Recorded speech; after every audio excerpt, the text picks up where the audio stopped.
आप देख रहे हैं दिल्ली का पुराना किला जो पांडव किला के नाम से जाना जाता है। आइए इसके इतिहास पर एक नज़र डालते हैं।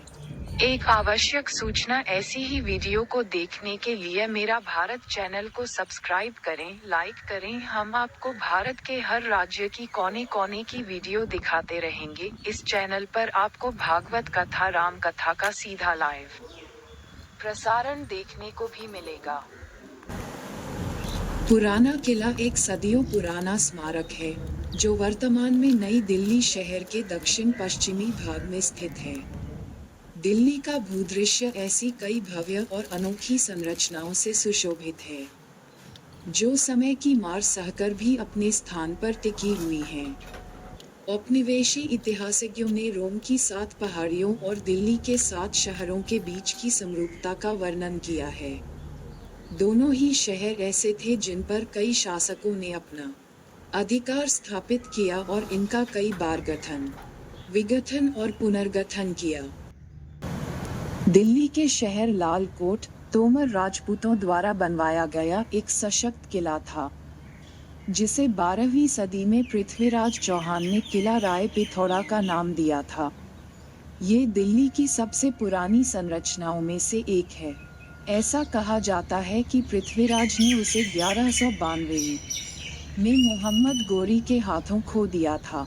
गोरी का सेनापति ऐबक, जिसे हिंदुस्तान के शासन की जिम्मेदारी सौंपी गई थी, ने मौजूदा किले का विकास किया और उसके परिसर में कुव्वत उल इस्लाम मस्जिद और कुतुब मीनार बनवाए। ये स्थल परंपरागत तौर पर दिल्ली के प्रथम शहर के रूप में प्रसिद्ध है। इसके बाद जैसे जैसे अन्य राजवंशों के हाथों सत्ता आती गई, वैसे वैसे सीरी, तुगलकाबाद, जहांपनाह, फिरोजाबाद, दीनपनाह और शाहजहानाबाद जैसे अधिकाधिक शहर भी यहाँ उभरते गए। पुराना किला और उसकी प्राचीनता। पुराना किला मुगल बादशाह हुमायूं द्वारा 16वीं सदी में उनके नए शहर दीनपनाह के एक भाग के रूप में बनवाया गया था।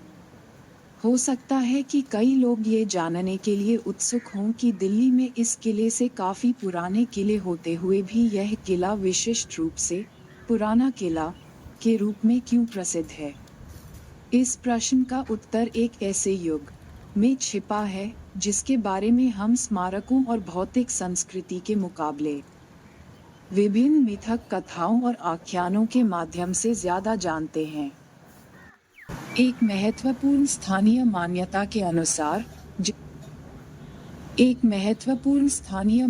के अनुसार जिस क्षेत्र में आज पुराना किला खड़ा है, वह पहले इंद्रप्रस्थ था, जो महाकाव्य महाभारत में पांडवों की राजधानी रही थी। इसी कारण पुराने किले को अक्सर पांडवों का किला कहा जाता है। इतिहासज्ञों ने इस दावे की सत्यता को परखने के लिए पुरातत्व की सहायता ली है।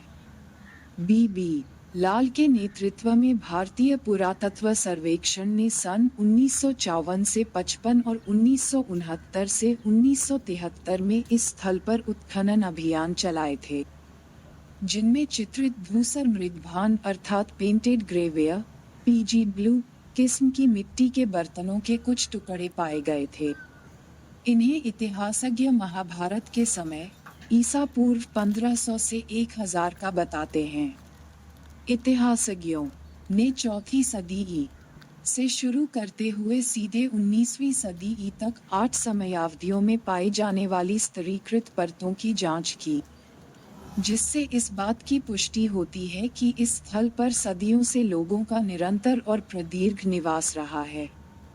पुरातत्व के अतिरिक्त अबुल फजल कियाइन ए अकबरी 16वीं सदी जैसे लिखित स्रोतों में यह उल्लेख है कि हुमायूं ने पांडवों की प्राचीन राजधानी इंद्रप्रस्थ के क्षेत्र में ये किला बनवाया था। यहाँ तक कि 1913 तक किले की दीवारों के भीतर इंद्रपथ नाम के एक गांव का अस्तित्व रहा था। जब अंग्रेजों ने राजधानी दिल्ली का आधुनिक निर्माण शुरू किया, तब उस गांव को स्थानांतरित कर दिया गया था। लेकिन इंद्रप्रस्थ को लेकर हमारी जानकारी का मुख्य स्रोत महाकाव्य महाभारत ही रहा है। महाकाव्य में इस स्थल को मूल रूप से खांडवप्रस्थ के नाम से जाना गया है। ये स्थल यमुना नदी के पश्चिमी किनारे पर बसा हुआ एक दूरस्थ भूमि प्रदेश था, जिसे पांडवों को सुपुर्द किया गया था।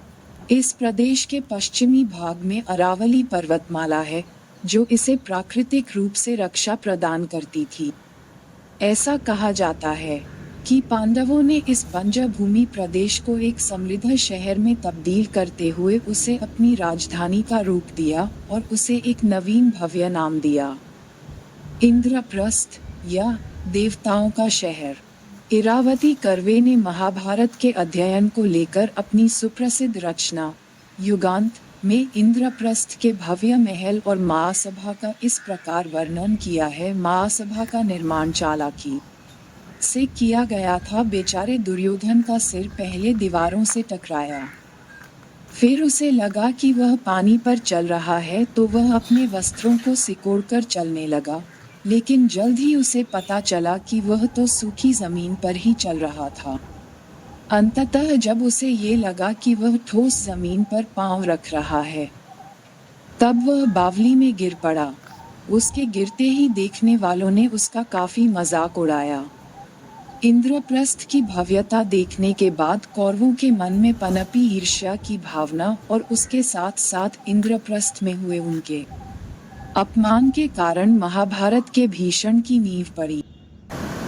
दीनपनाह और हुमायूं का उत्थान और पतन। इस विनाशकारी पतन के हजारों वर्ष बाद यहाँ एक दूसरा पतन भी देखा गया। पुराने किले के पहले निर्माता मुगल बादशाह हुमायूं की इस किले के परिसर में अकस्मात मृत्यु हो गई। दरअसल हुमायूं का संपूर्ण शासनकाल ही बहुत अस्थिर था। 1530 में उनकी तख्तापोशी हुई और मुश्किल से 10 वर्ष के शासनकाल के बाद ही बंगाल और बिहार में शक्तिशाली अफगान सरदार शेर शाह सूरी ने उनके तख्त पर कब्जा कर लिया। पराजय के बाद हुमायूं कुछ वर्ष तक ईरान के सफावी साम्राज्य में शरणार्थी रहे, लेकिन 1555 में उन्होंने सूरों को हिंदुस्तान से भगा दिया और अपना राज्य उनसे वापस ले लिया। लेकिन इसके एक वर्ष बाद ही हुमायूं की मृत्यु हो गई। उनकी उथल-पुथल भरी जिंदगी को देखते हुए अंग्रेजी पुरातत्ववेत्ता स्टैनली लेन पूल ने ये लिखा है कि किस्मत के मारे हुमायूं जीवन भर ठोकर खाते रहे और ठोकर खाकर ही मृत्यु को प्राप्त हो गए। 1533 में हुमायूं ने पुराने किले का निर्माण अपने सशक्त शहर के एक भाग के रूप में करवाया था, जिसे उन्होंने दीनपनाह या आस्था का शरण स्थान का नाम दिया। 1534 तक किले की दीवारें, बुर्ज, प्राचीर और प्रवेश द्वार लगभग पूरे हो चुके थे। यद्यपि दिल्ली में इस समय तक कई किले मौजूद थे, तथापि हुमायूं ने अधिकतर शासकों की तरह ही अपनी तख्तापोशी को एक नए किले और शहर से चिन्हांकित करना चाहा। मुगलों के लिए इस स्थल का प्रतीकात्मक एवं पवित्र महत्व अवश्य रहा होगा, जिसका प्रमाण है दिल्ली के परम पूज्य सूफी संत निजामुद्दीन औलिया की दरगाह का पास में ही स्थित होना। बाद में हुमायूं का मकबरा भी पुराने किले के पास ही बनवाया गया था। यह अनुमान लगाना कठिन है कि जब शेर शाह सूरी ने 1540 में पुराने किले पर कब्जा किया, तब उसका निर्माण कार्य कितना पूरा हो चुका था। सूरी के 15 वर्ष का अंतरशासन काल अल्पकालिक होते हुए भी किले के वास्तुशिल्पीय विस्तार की दृष्टि से महत्वपूर्ण था। शेरशाह ने दीनपनाह का नाम बदलकर शेरगढ़ रख दिया था और उसके भीतर विभिन्न महत्वपूर्ण संरचनाएं भी बनवाई थी। वर्तमान में पुराने किले का परिसर ऐसी विभिन्न संरचनाओं का एक समूह है जो 300 से ज्यादा एकड़ के भूभाग में फैली हुई है। ये किला यमुना नदी से जुड़े एक चौड़े खंदक से घिरा हुआ था, जिसका पानी किसी समय किले की पूर्वी दीवारों से टकराया करता था। ऐसा माना जाता है कि आज उस मूल संरचना के केवल कुछ ही स्मारक बचे हुए हैं। ऐसा माना जाता है कि उनमें से कुछ संरचनाएं हुमायूं द्वारा बनवाई गई थीं, जबकि कुछ अन्य संरचनाएं शेर शाह द्वारा बनवाई गई थीं। पुराने किले की भव्यता का अनुमान 3 शानदार प्रवेश द्वारों से लगाया जा सकता है। वर्तमान में किले के भीतर प्रवेश करने के लिए इसका बड़ा दरवाजा ही एकमात्र मुख्य साधन है। यह एक मजबूत संरचना है जिसके दोनों ओर एक एक विशाल बुर्ज है। एक और जहां प्रवेश द्वार लाल बलुआ पत्थरों से बना है जिनमें सफेद और धूसर से काले संगमरमर की भराई है। वहीं बुर्जों का निर्माण पत्थरों और मलबे से किया गया है। प्रवेश द्वार के ऊपरी भाग और बुर्ज में तीरों के लिए कई खांचे देखे जा सकते हैं। हुमायूं दरवाजा किले परिसर का दक्षिणी दरवाजा है। ये प्रवेश द्वार 2 मंजिला है जिसके बीच एक ऊंचा मेहराब है। तलाकी दरवाजा या निषिद्ध दरवाजा तीसरा प्रवेश द्वार है और यह परिसर के उत्तर में स्थित है। तलाकी दरवाजे का नाम दिलचस्प है और इससे कई रोचक कहानियां जुड़ी हुई हैं। एक आख्यान के अनुसार इस दरवाजे का संबंध एक रानी से है जिसने अपने पति के रणभूमि से विजयी होकर लौट आने तक इसे बंद रखने की शपथ ली थी। लेकिन राजा मारा गया और तब से लेकर आज तक ये दरवाजा बंद ही है। इस प्रवेश द्वार में 2 द्वार हैं, ऊपरी और निचला। ऊपरी द्वार, जो अधिक अलंकृत था, वह मुख्य द्वार था और निचला द्वार किसी समय खंदक के स्तर पर खुलता था। किला ए कोहना मस्जिद पुराने किले की प्रमुख संरचना है जिसका निर्माण शेर शाह द्वारा 1542 ईस्वी में करवाया गया था। यह मस्जिद एक सौंदर्यपरक संरचना है जो लोदी और मुगल राजवंशों के बीच की परिवर्ती अवस्था को दर्शाती है। यहाँ की वास्तुशिल्पीय विशेषताएं बादशाह अकबर द्वारा बनवाए गए स्मारकों में और भी उभरकर दिखाई देती हैं। किला ए कोहना धूसर रंग के क्वार्ट्जाइट पत्थरों से बनी एक गुंबद युक्त आयताकार संरचना है जिसमें लाल और पीले बलुआ पत्थरों का प्रचुर मात्रा में प्रयोग किया गया है। इस संरचना की अग्रभित्ति में 5 मेहराब हैं। मध्यवर्ती मेहराब या ईवान पर गड़े हुए कुरान के छंदों के अक्षरांकन युक्त पट्टे उसे अलंकृत करते हैं। पश्चिम मुखी मेहराब मस्जिद के वास्तुशिल्पीय और प्रतीकात्मक केंद्र बिंदु हैं और ये इबादत की दिशा इंगित करते हैं। मुख्य मेहराब एक उत्कृष्ट संरचना है जिसमें महीनता से तराशे गए सफेद और धूसर रंग के संगमरमर के पत्थर से की गई भराई और कारीगरी देखी जा सकती है। मेहराबों के अतिरिक्त किला ए कोहना की छतें भी अत्युत्तम हैं। इस आयताकार संरचना को गोलाकार गुंबद से आच्छादित करने वाली मध्यवर्ती गुंबद की छत बेहतरीन कारीगरी का एक उत्तम उदाहरण प्रस्तुत करती है। आयताकार संरचना के 4 कोने बेहतरीन रूप से तराशी बगली डाटों से सुसज्जित हैं। पूरी मस्जिद में आप पश्चिमी और मध्य एशिया में उत्पन्न हुई इस्लामी वास्तुकलाओं एवं कलश और कमल जैसे हिंदुओं के स्वदेशी शैलीगत रूपांकनों के बीच एक सामंजस्यपूर्ण सम्मिश्रण देख सकते हैं। इससे इन संरचनाओं को बनवाने वालों के समन्वयात्मक दृष्टिकोण का पता चलता है, जिसके परिणामस्वरूप हिंदुस्तान में एक सम्मिश्रित संस्कृति का क्रमिक विकास हुआ। लेखक और इतिहासज्ञ गाइल्स टिलोटसन लिखते हैं, ईंटों और टाइलों से बनी मध्य और पश्चिमी एशिया की वास्तुकला को भारत की उपजाऊ भूमि के कुशल भारतीय कारीगरों द्वारा उत्कृष्ट रूप से तराशे गए पत्थरों की वास्तुकला में रूपांतरित किया गया है। शेर मंडल पुराने किले के भीतर की दूसरी प्रमुख संरचना है। ऐसा माना जाता है कि इस संरचना का निर्माण शेर शाह द्वारा 1541 ईस्वी के आसपास करवाया गया था। ऐसा कहा जाता है कि हुमायूं ने अपने तख्त पर दोबारा कब्जा करने के बाद इस इमारत को एक किताबखाने में तब्दील कर दिया था। शेर मंडल लाल बलुआ पत्थरों से बनी हुई एक अष्टभुजाकार संरचना है और यह सफेद और काले संगमरमर की भराई से सुशोभित है। बादशाह हुमायूं को यहीं की एक सीढ़ी से गिरने पर गंभीर चोट आई थी जो उनके लिए घातक साबित हुई। ऐसा कहा जाता है कि इबादत के समय मस्जिद से अजान सुनाई देने पर हुमायूं अपने किताबखाने की सीढ़ियों से तेजी से नीचे उतर रहे थे जब वे अपनी लंबी पोशाक के सिरे में उलझकर गिर पड़े।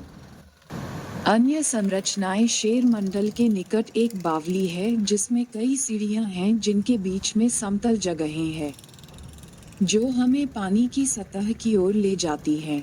ये संरचना मध्यकालीन समय में जलापूर्ति के माध्यमों का एक दिलचस्प उदाहरण है।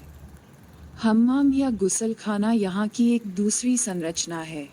तीव्र ढलान वाली सक्रिय सीढ़ियाँ हमें भूमि के तल के नीचे बने उस गुप्त कमरे की ओर लेकर जाती हैं, जहाँ आज भी जलापूर्ति में सहायता देने वाले टेराकोटा पाइप और ढलानें देखी जा सकती हैं। पुराने किले के भीतर 2 संग्रहालय हैं। पहला संग्रहालय पुराने किले में चलाए गए विभिन्न उत्खनन कार्यों में पाई गई वस्तुओं के साथ साथ दिल्ली के इतिहास से संबंधित सामान्य पुरावशेषों को प्रदर्शित करता है। दूसरा संग्रहालय अनोखा है क्योंकि ये दिल्ली की एकमात्र ऐसी दीर्घा है जो भारतीय इतिहास से संबंधित उन वस्तुओं को प्रदर्शित करती है जो चोरी हो गई थी या गुम हो गई थी और जिन्हें विभिन्न कानून प्रवर्तन एजेंसियों द्वारा पुनः प्राप्त किया गया है। कुछ बाहरी संरचनाएं लाल दरवाज़ा और खैरुल मनाजिल लाल दरवाज़ा और खैरुल मनाजिल किले की ऐसी 2 बाहरी संरचनाएं हैं जिन्हें अक्सर पुराने किले के ही एक हिस्से के रूप में देखा जाता है। लाल दरवाज़ा लाल बलुआ पत्थरों और धूसर रंग के क्वार्ट्ज़ाइट पत्थरों से बना एक शानदार दरवाज़ा है जो कथित तौर पर शेरगढ़ शहर का दक्षिणी प्रवेश द्वार था। अकबर की दाई मां माहिम अंगा ने खैरुल मनाजिल लगभग सन 1561 से 62 में एक मस्जिद और मदरसा का निर्माण करने के लिए बनवाया था। एक साधारण सी संरचना होने के बावजूद भी यह अकबर के जीवन में माहिम अंगा के अधिकार और प्रभाव का प्रमाण देती है। हुमायूं की मृत्यु के बाद अकबर ने 1571 तक दीनपनाह से अपना शासन चलाया, जिसके बाद उन्होंने आगरा के फतेहपुर सीकरी को अपनी नई राजधानी के रूप में स्थापित किया। तत्पश्चात बादशाह शाहजहां के शासनकाल तक दिल्ली का शाही महत्व कुछ कम रहा, लेकिन शाहजहां ने दीनपनाह को पुनर्जीवित करने के बजाय यहां अपनी खुद की राजधानी शाहजहानाबाद 1639 स्थापित की। पुराना किला और वर्तमान दिल्ली का उदय वर्तमान दिल्ली का भाग्य केवल ऐतिहासिक या लाक्षणिक रूप से ही नहीं, बल्कि वस्तुतः और भौतिक रूप से भी पुराने किले से जुड़ा हुआ है। ऐसा कहा जाता है कि अंग्रेजों की शाही राजधानी के रूप में नई दिल्ली सन 1912 से 1930 का निर्माण करने वाले सर एडविन लुटन्स ने सेंट्रल विस्टा, जिसे अब राजपथ कहा जाता है, को पुराने किले के हुमायूं दरवाजे के साथ जोड़ा था। द्वितीय विश्व युद्ध के दौरान इस किले के परिसर को ब्रिटिश भारत के जापानी नागरिकों के लिए एक नज़रबंदी शिविर के रूप में भी उपयोग में लाया गया था। ऐसा कहा जाता है कि 1947 में भारत के विभाजन के दौरान कई सौ शरणार्थियों ने कई महीनों तक पुराने किले में आश्रय लिया था। ऐसा माना गया है कि इस चिरकालिक संरचना के दामन में अभी भी कई रहस्य समाये हुए हैं। सूर्यास्त के बाद पुराने किले पर होने वाले एक ध्वनि एवं प्रकाश कार्यक्रम में दिल्ली के 7 शहरों की कहानी प्रदर्शित की जाती है, जो एक प्रकार से बहुत काव्यात्मक है। ऐसा प्रतीत होता है कि इस कार्यक्रम में सदियों की जीत हार, लुप्त हो चुकी सभ्यताओं और तीव्रता से फलते फूलते शहरों की कहानियों को परछाइयों के एक चंचल खेल में समेट लिया गया हो। आओ घूमे भारत की गली गली। ऐसी ही वीडियो को देखने के लिए चैनल पर बने रहें।